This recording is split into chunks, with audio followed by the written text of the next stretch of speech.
Jake Morrison wiped the grease from his hands onto his already stained coveralls as he shuffled into the Imperial Plaza cafeteria.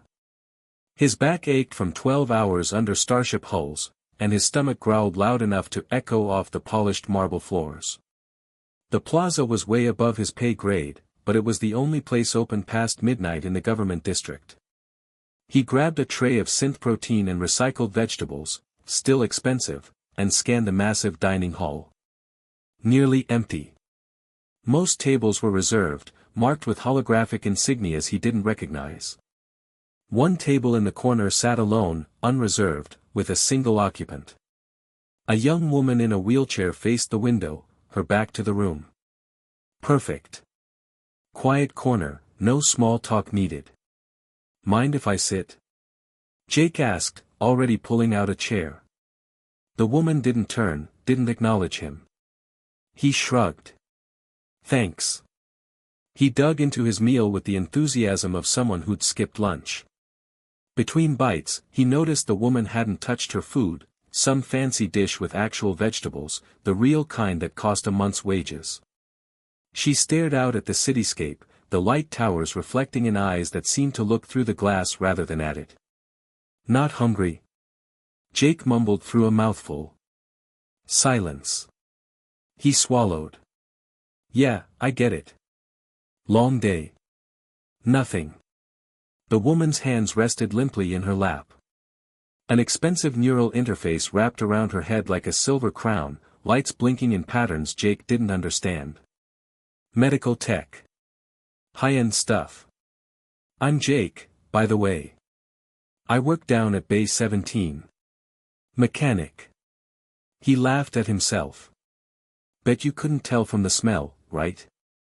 He expected nothing and received it. But something about her stillness felt different from rudeness. She wasn't ignoring him.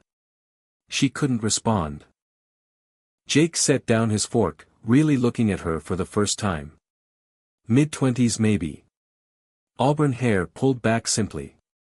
Fine features that belonged in imperial court portraits, not cafeterias. The neural interface wasn't decorative, it was life support. Ah, hell. I'm sorry, Jake said softly. You can't. I mean, I didn't realize. I'll just eat quietly. He tried. He really did. But silence had never been Jake's strong suit. So, I rebuilt a plasma drive today. From scratch. Cap said it couldn't be done, that we'd have to order parts from Earth. 12-week wait. He took another bite. Told him I could jury-rig it with what we had in the scrapyard. He didn't believe me. But humans, we're good at making things work, you know. That's our whole thing. Give us duct tape and spite, we'll build a warp drive. The corner of her mouth twitched. So slight Jake almost missed it. Oh, you're in there, he said, grinning. Okay.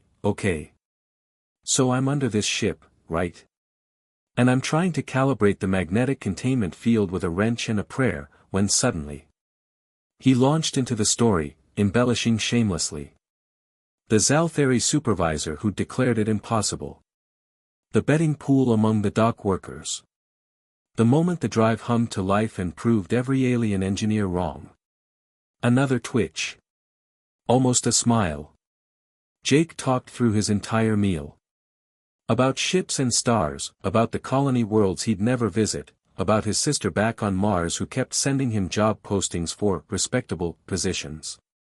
The woman's eyes never left the window, but something in her posture changed. A lean, almost imperceptible, toward his voice. The thing about us humans, Jake said, pushing away his empty tray, is we never really belonged out here. Every other species had thousands of years to develop space travel.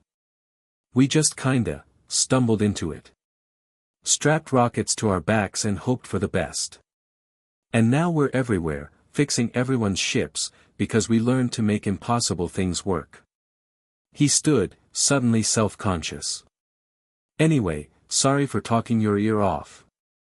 Hope your evening gets better. He'd almost reached the door when the guards appeared. 6 of them.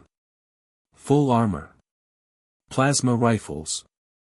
They moved with the synchronized precision of elite Imperial Guard, forming a perimeter around the woman's table. Jake froze. "Identify yourself," the lead guard commanded, his weapon trained on Jake's chest. "Jake Morrison. Mechanic. Bay 17. I didn't steal anything, I paid for the food." "Why did you approach Princess Rebecca?" The cafeteria tilted. "Princess, what?" "Princess Rebecca Williams. Only daughter of Emperor Marcus Williams. Ruler of the Terran Empire." The guard's expression could have cut steel. "You sat at her table uninvited. Spoke to her. Why?" Jake's mouth opened and closed. There was no sign. No reservation marker. I just needed somewhere to sit. I didn't know. The entire section is reserved for Imperial family, another guard snapped. The markers are clearly visible. Not to someone who works in Starship Guts all day. Jake's fear morphed into indignation. "Look, I'm sorry. I'll leave. I didn't mean any disrespect. Stand down." The voice came from behind the guards, crisp, female, and undeniably authoritative. A woman in Admiral's uniform pushed through the formation. She glanced at Princess Rebecca, at her neural interface blinking in a pattern Jake couldn't read, then back at him. "The Princess requests you stay," the Admiral said, her tone softening fractionally. "She's been communicating. Communicating? But she can't."